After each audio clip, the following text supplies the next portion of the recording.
It happened in real time. Donald Trump, former President of the United States, threatened a sitting Congresswoman on live television. No offhand joke, no media twist, just one of the most watched political figures in modern history, leaning into a mic and saying the quiet part out loud. The words stunned the crowd. But what came next? That stunned the country.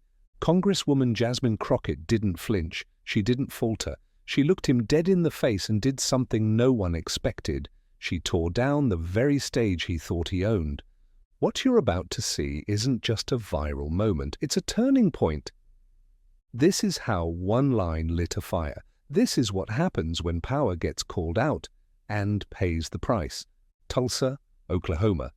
It was supposed to be another chaotic, crowd-pleasing town hall.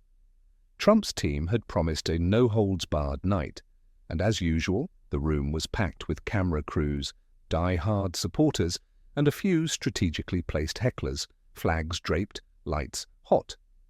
The moderator, Congressman Ellis Reynolds, stood at center stage, ready to lob the first question.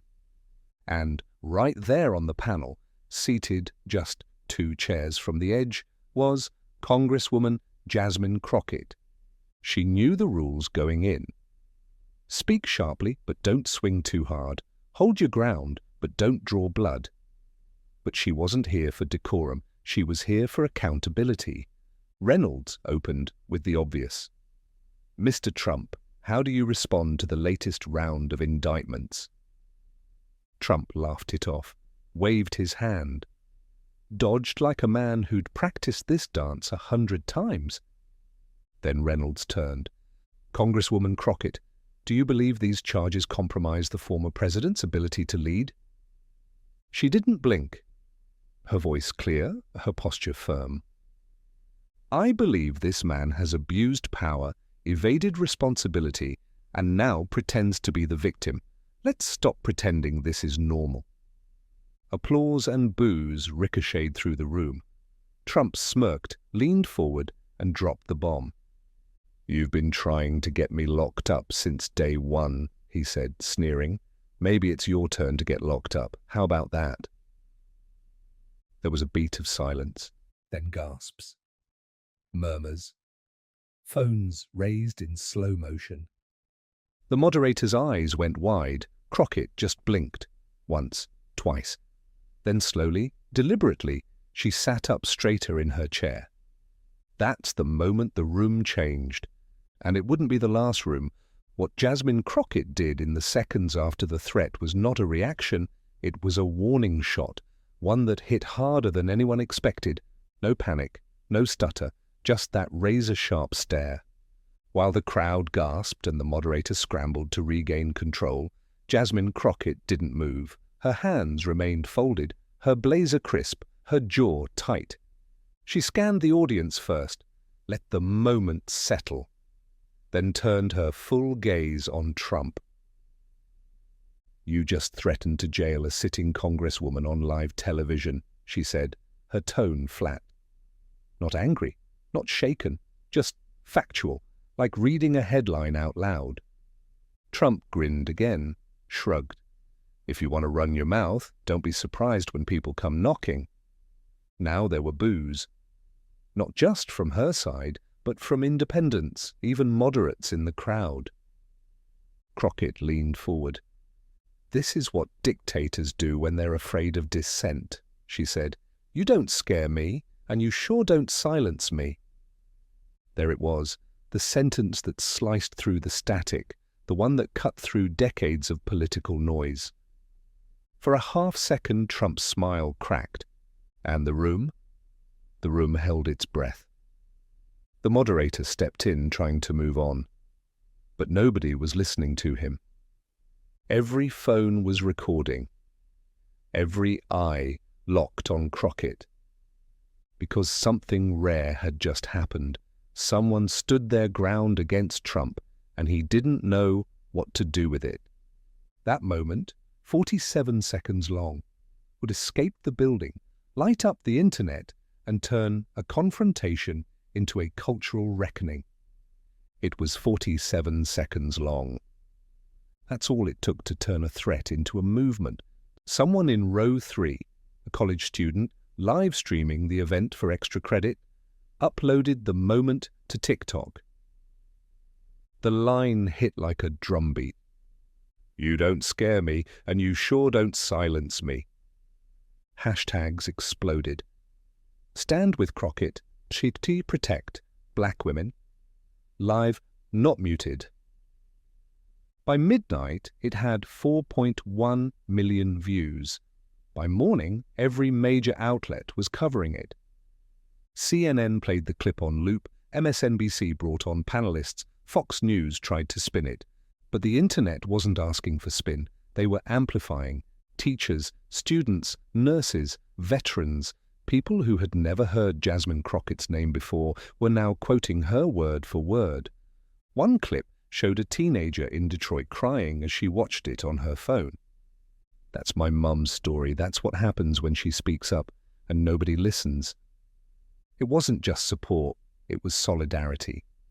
And for Trump, it was a spotlight he couldn't dodge. His team released a statement, called it a joke, said people were being too sensitive, but Crockett hadn't called for sensitivity, she called for accountability. And the people heard her. While Trump's allies were trying to put out the flames, Jasmine Crockett was already building a torch. One she planned to carry straight to the heart of Washington. While social media caught fire, Jasmine Crockett wasn't celebrating, she was strategizing. Backstage at the Tulsa venue, the energy was frantic. Producers were whispering, staffers were pacing, security had doubled. But Crockett? She was calm. Sitting on a folding chair with her phone in one hand and a notepad in the other. Her chief aide, Theo Lambert, stood across from her, holding 2 buzzing phones. "You've got 3 networks asking for comment, 2 senators texting support, and MSNBC wants you in studio by 7 a.m. She nodded, still writing. Theo leaned in, lowered his voice.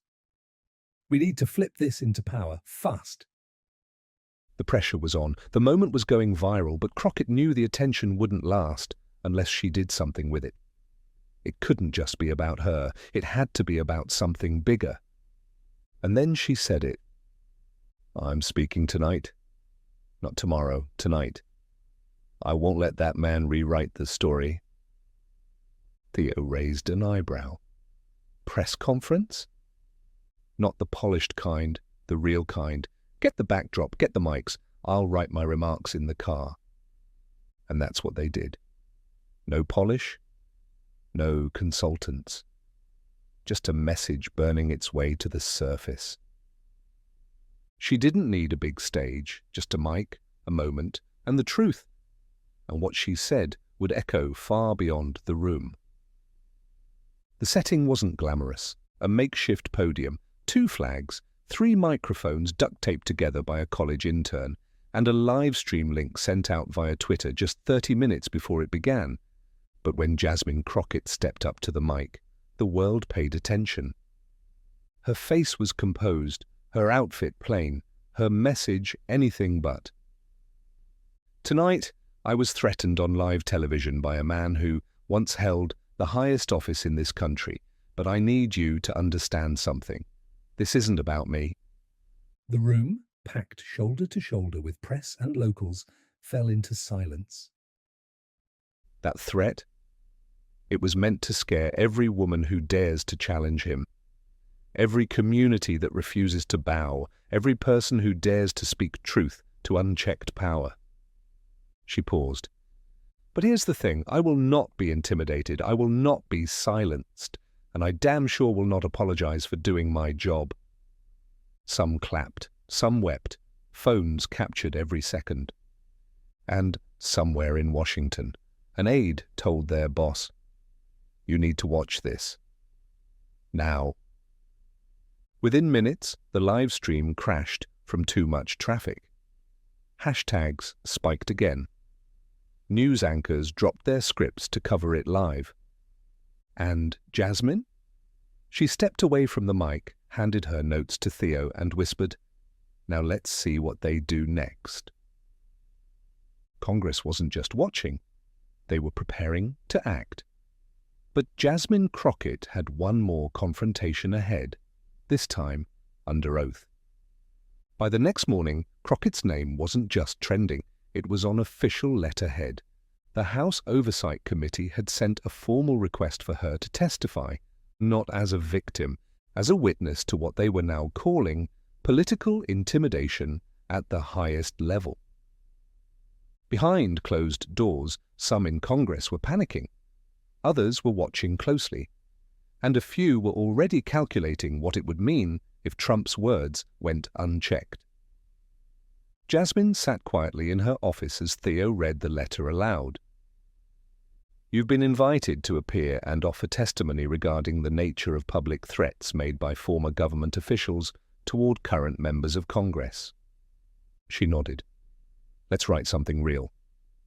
The day of the hearing, the room was electric. Cameras lined the walls, security doubled. Journalists hovered outside the chamber. Crockett took her seat, adjusted the mic, looked straight ahead. "I wasn't going to come here and relive a moment designed to intimidate me," she began. "But I realized something. This hearing isn't about my discomfort. It's about how easily we've normalized dangerous behavior, especially when it comes from powerful men." Murmurs echoed. She held up a stack of printed emails. Threats sent to her office. Her personal phone. Her mother. "Some say it was just words, but those words have consequences." She paused, then stared down one of the committee members who had questioned the hearing's necessity. "If this threat had come from a foreign leader, we'd be calling it coercion, so why are we letting it slide here at home?" Even her skeptics didn't interrupt, because in that moment she wasn't speaking for herself. She was speaking for every voice ever told to sit down, shut up, or smile more.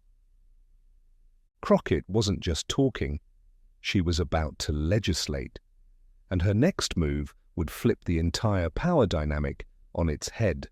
A week later, a bill hit the House floor. The title was simple: the Elected Officials Protection Act.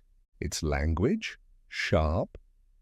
It aimed to criminalize threats made by current or former public officials against other elected representatives, especially when meant to suppress dissent. Co-authored by a Democrat, a Republican, and an Independent, and front and center was Jasmine Crockett. She didn't hold a press conference. She didn't gloat. She stood at a podium surrounded by community leaders and quietly said, "This bill isn't about protecting me, it's about protecting the people who will come after me, the next woman, the next activist, the next student who dares to speak truth to power."